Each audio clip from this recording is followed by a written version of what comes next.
So what I thought I'd do is I would record a few videos on some of the sort of more challenging parts of the course so far. What I'm going to do here is we're going to take this concept model and we're going to data model it from concept to logical to relational to the actual DDL code, the data definition language code. So that's kind of what the point is today. This kind of assumes that you understand what this is. This is basically an entity. This is the unique identifier. That's why it's underlined. And so we got basically the student ID, student name, student date of birth, student GPA. And here we've got the course ID, which is the unique identifier, course name, faculty, and credit. All right, so to do this, I'm using Oracle Data Modeler. Obviously, you know, there's other tools out there. What I like about this one is that this one is, well, it's free and it generates the actual SQL code. It actually generates the script. When you first start using this, it's not at all obvious where you can actually do your diagram. So what I would do here is I go view, and in the view, we can kind of see data modeler, right? Was that it? Or am I just, oh, right here, right at the top, view data modeler, and I'm going to go to the browser. As soon as I click on the browser, it loads up what I need for data modeler. All right, beautiful. And now it's showing up underneath reports and connections. This welcome page, all this stuff you actually can control. Like, for example, the welcome page comes from the start page. Connections and reports are also viewable through connections and reports. And there's a whole bunch of other things going on here too. But for now, we'll just go and do this. Notice that when I fired up a data modeler, SQL Developer, it came with an untitled data model, which has got a logical and a relational model. There's nothing here though. So what we want to do is we want to basically go and show it. So I'm going to go show, and now I'm actually seeing the palette, if you want, for the logical data model. Up here are the buttons. Most of the buttons I typically use are the arrow, the new entity, and I guess I'm hiding the tooltip there, the new entity, and then usually one of these relations, and then sometimes I will also add a note. And of course, I'll zoom in, zoom out, and then there's engineer. So that's what we're looking at. So I tell you what, you know, let's go engineer, the note, make ourselves a nice little note, and go out and grab that text that I have here. And I'm just going to put that text into the note. That way I don't need to have this anymore. So I'm going to do that. To do this, by the way, I just double click, put the text in. I might lose the underline. Yeah, I've lost the underline. That's fine. It's okay. It's okay. This is really just a throwaway document anyway. I'm going to move it over here. By the way, later on, I'm going to probably replace this with my name or something like that. If I want to do that, I think it's just right click, go to the format. Things I'd be tempted to do is not make it this ugly gray color. So I might make it yellow, and I might make the font like not this crappy font, but pick something a little bit cooler. I don't know. You tell me if it's cooler. But anyway, let's go Cambria. There you go. Perfect. Let's make it a little bit bigger. 12 perhaps. Go and look at that. Doesn't that look much more beautiful? Anyway, at some point this is just going to be replaced with my name. But I know I need two entities. That's what I need: a student and a course. So I'm going to click on the new entity. Notice my cursor has now become a little cross. And I'm just going to basically just left click anywhere in the space, and a new dialog shows up. And this dialog I'm going to call student. Let's just start with the entity first. So there's a student, and then I'm going to click somewhere else, and we're going to go course. So now I've got myself two entities which I can move around. At this point, I might be tempted to click. Notice right now it's ready to fire off another entity. Just to make my life easier, if I click on this little mouse, now it's, you know, it's become an arrow again. All right, so those are two entities. It's wonderful. What I point out down here in the design is that these two entities are now well aware down here, and then of course they don't have anything, you know, right? So this is why I like doing this in this kind of tool. You have the image, but you also have a very, you know, intelligent interface down here as well. All right, so now we're going to just double click, re-enter the student entity, and our next step is going to be to create the attributes, which are up here: student ID, student name, student date of birth, student GPA. So let's just go ahead and create those. I'm going to create this guy. He's going to be student ID. The next one is going to be student name. Get my mouse out of there. Student or stud name. You know, the case isn't all that important here, but you know, I'm a slave here. All right, and then start GPA. All right. Yeah, GPA. Oh, wrong case. Stud GPA. All right. So I'm going to go OK. And what you're going to see is that these entities have all popped up. The attributes have all popped up here. If you want to zoom in, by the way, you can do that as well. Let's grab this, move it over top. All right. So we've got a couple pieces of information here. These are all optional. These are all the names. We might want to come back in now and rethink some of this. So for example, I would think, actually, you know, the first thing we're going to do, let's just be fair. We're going to make sure that this is a unique identifier. We do that by highlighting that particular entity, and we can kind of go right here and say that is the primary unique identifier. As soon as we do this, and I'm going to just go apply, watch it, didn't even have to apply, it shows up as now mandatory, and the hash line indicates it's a unique identifier. If I have two things that together become the unique identifier, no problem, right? They just become two things together that we uniquely identify the person, right? So you can think of the stud ID is kind of like the tech ID that we have here, or star ID. Anyway, so I'm going to deselect that for a second and return it to the way it was. So that's one thing I'm going to want to think about is it a unique identifier? Student name, not a unique identifier, but I probably want that to be mandatory. So I'm going to make that mandatory. Date of birth, let's assume maybe that's not mandatory. Whatever, in GPA, maybe that's not mandatory. So let's go apply. That seems to be reasonable. The other thing we want to fix is we want to make sure that these all have data types. Student ID shouldn't be an unknown data type. It's an unknown data type because we haven't really defined anything up here. And sadly, the default is to click on domain, which has got nothing in it. If you move over and click on logical and do the drop down, there's a lot more stuff there. And we can basically, for this one, what I would do is I would pick numeric. And, or actually think about it, if we're going to model it after star ID, that's actually a varchar. So we're going to go to varchar, and let's just say 30 for now. Varchar 30, and we can go apply. We don't see anything here, but believe me, something's going on back here, and it remembers that this guy is a varchar. Student name is also going to be the same thing. It's going to be varchar, logical. Move on down, varchar, and let's go 30. And student date of birth, that is not going to be varchar. That's going to be a date, and so we can go there. When you see things like date time 2, and whatever, one thing I want you to know is that this tool is meant to try and encompass all the data types and all the relational databases. So some relational databases, there is a difference between date and date time. We are going to be working in an Oracle database where there isn't a difference, right? So that's what's going on there. Same deal when you see things like integer and int and small int and all that, double even. Some of this stuff works in other relational databases. That's what's going on there. All right, so there's our date. GPA is numeric. And I believe what we're going to do with that one is we're going to do the classic numeric. Come on, where numeric right there. It's going to be 2 numbers of which 1 can be decimal. I'm going to assume that we don't do fractions or anything like that. It's going to be basically, 4.0, 3.2, something like that. You know what? I can't assume that. Let's bump it up a little bit. 3 numbers of which 2 are decimal. All right, we're going to go OK. Now you're thinking, but hey, man, I don't see any of that. What's going on? Well, we don't see anything here because this notation is the Barker notation.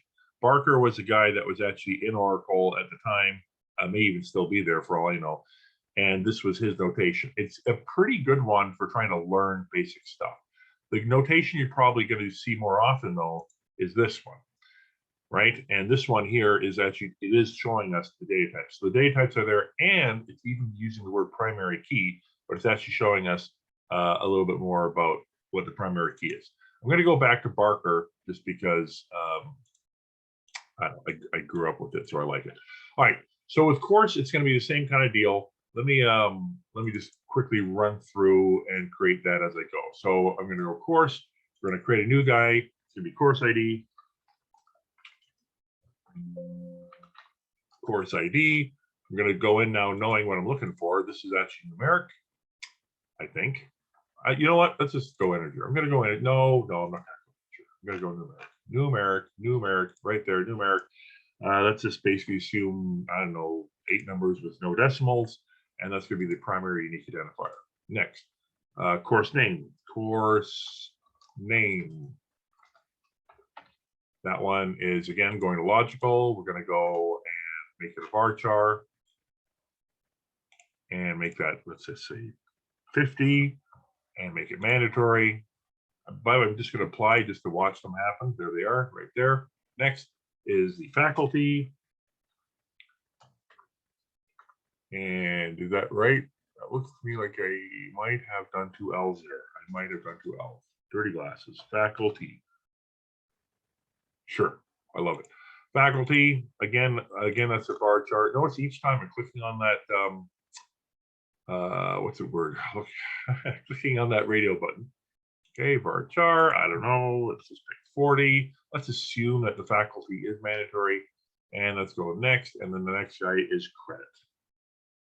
Yeah, credit. Credit. Again, numeric.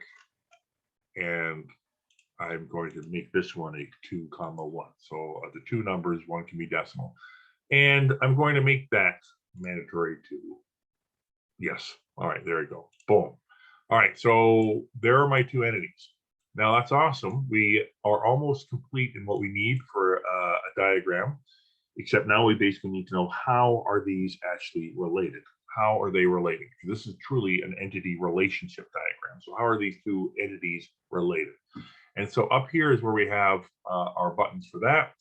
And if it was a one-to-many, you basically would click on that button and click on the parent and the child. So for example, if one student took many courses, it brings up a nice little dialogue here.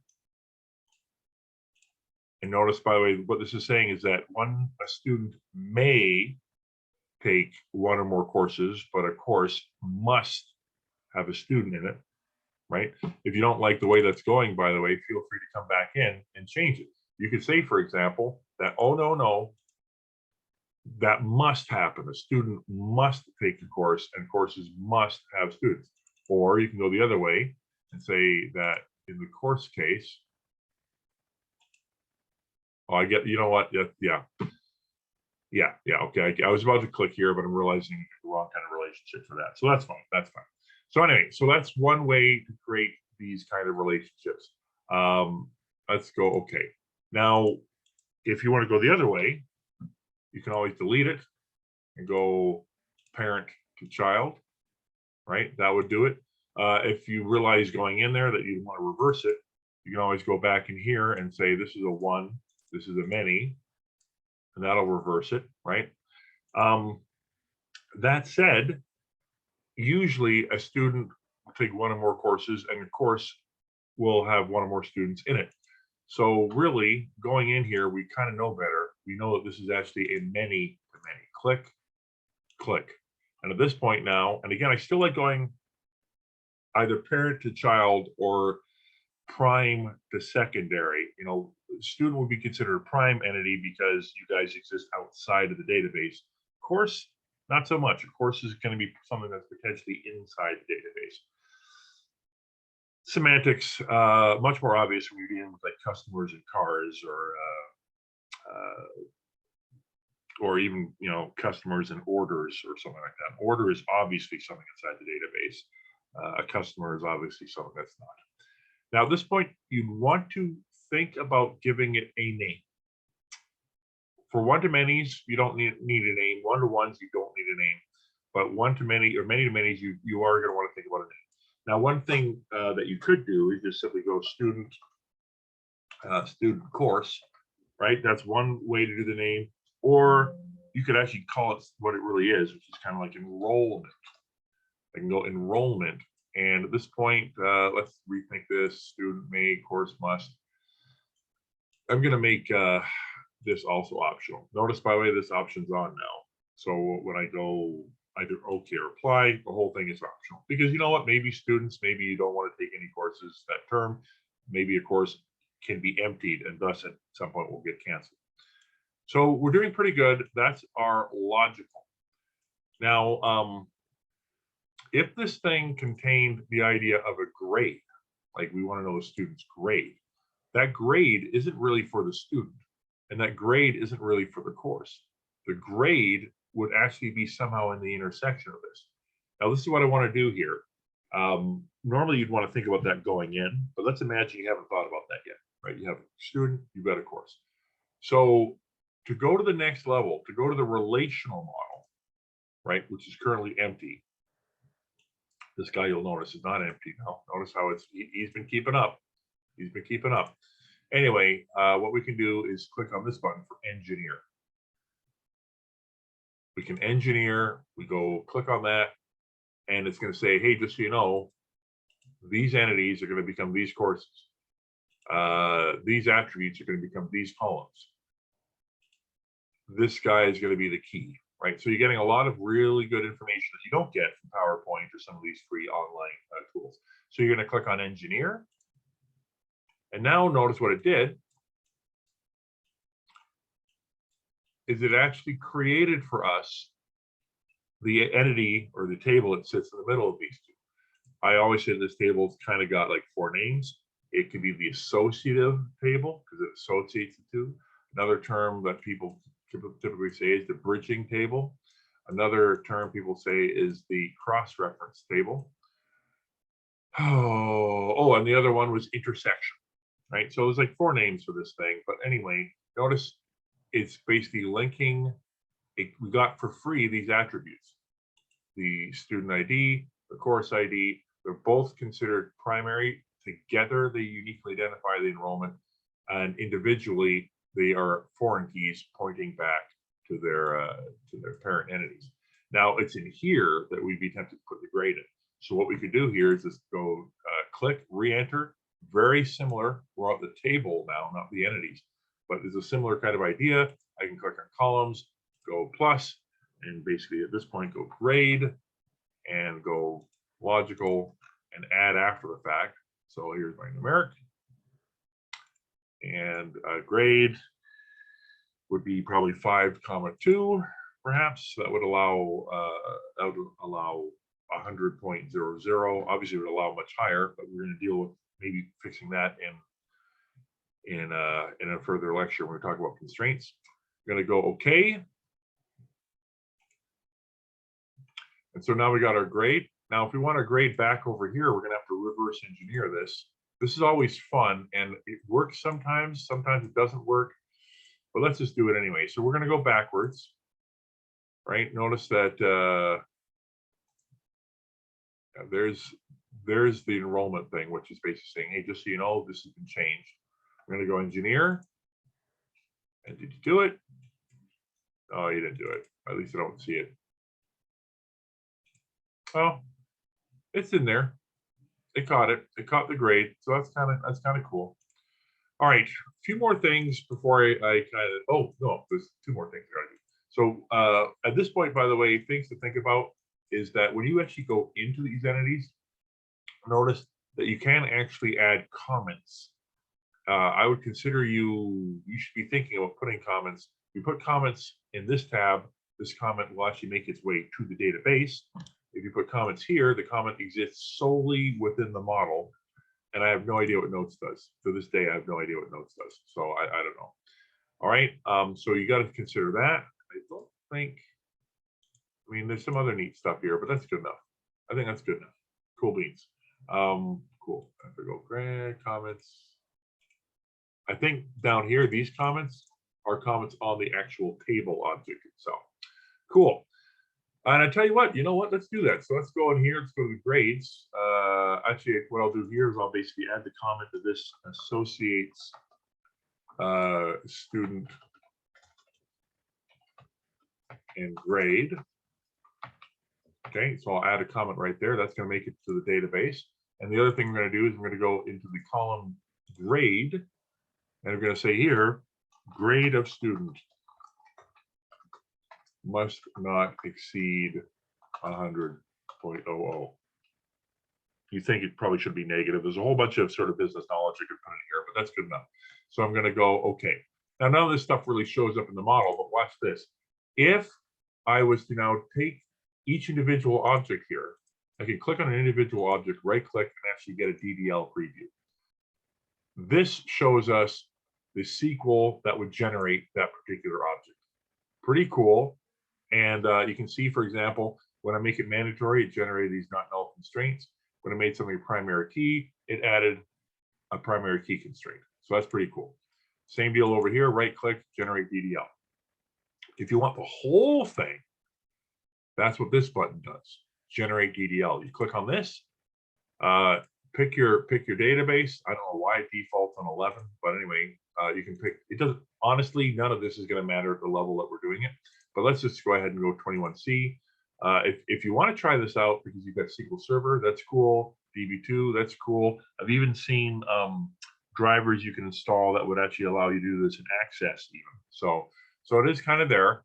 The name of this guy is Relational 1. That's kind of like our only option. I'm going to go generate. And now we go into this dialog.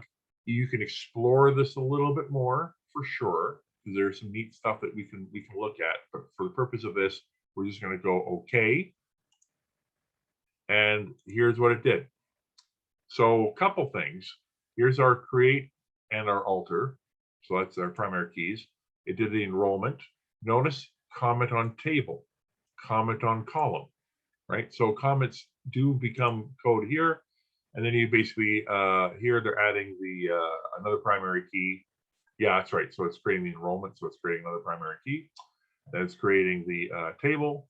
It's creating the table primary key. And then what it's doing here is it's basically adding the foreign key constraints. There is a lot of garbage that comes in too. And so I would, before submitting something like this, I'd probably want to get rid of that. And let me now just show you a sort of an imperfect case. Let's imagine that you added something here. You added a column and you didn't bother to go any further than that. So you're just going to go, there's my column. I just added it. Now watch what happens when I try to generate the DDL. It's flagging this as an error. And you actually get a comment saying an error. If you went ahead and tried to do the whole thing, you get a little pop-up saying, hey, just so you know, there's an error, check the design rules, but basically we're not going to be dealing with design rules. But basically you click on that and then just look for error. And there's our error there. All right. So then what you'd want to do is you'd want to go back in here, fix the error, maybe click on this and pick something that it can handle, a cloth or something like that. So I'm going to go OK. And now if I generate, I don't get an error and everything's cool. All right. So I hope that helps as you guys try to create your own models. Oh, one other thing too, you want to save this thing. So if you're going to go, a couple things I should point out. You can obviously print these things, and notice when you print them, it's going to want to, go to the printer. I would suggest you don't do that because you're giving complete control over to this tool, and that kind of sucks.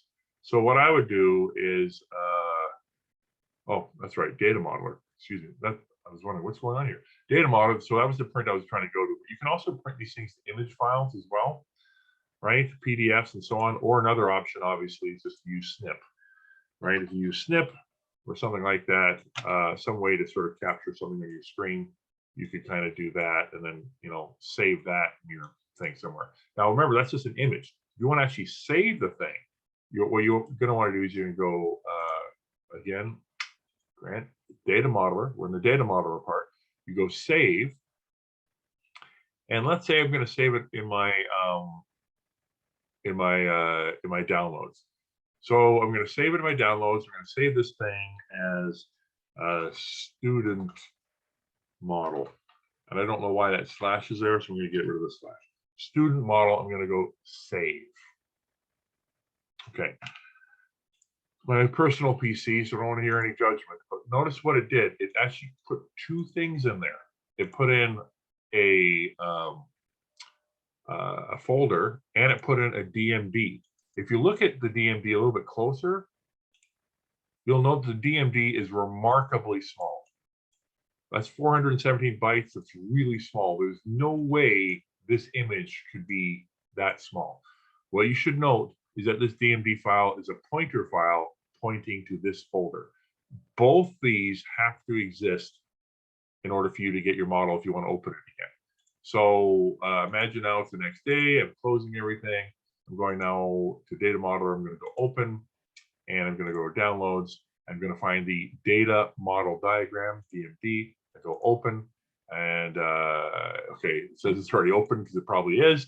But anyway, so there it is. It's opened, and then if you want to see it, sorry, just click on the model and go Show, and now you can see it there. And by the way, I guess this would be a good time to talk about this. You can add yourself a little note. My fab model, right? Awesome. Okay. Sometimes we use these things to give it a title, or we want to say who worked on it, or maybe we're saying some assumption in here. You know, this is your way to sort of add some comments to it. All right. So that was a lot of stuff, and I hope that this will basically help it for you guys as you're trying to do your models. And so the next thing I'm probably going to do is I'm going to talk a little bit about how constraints impact your DDL.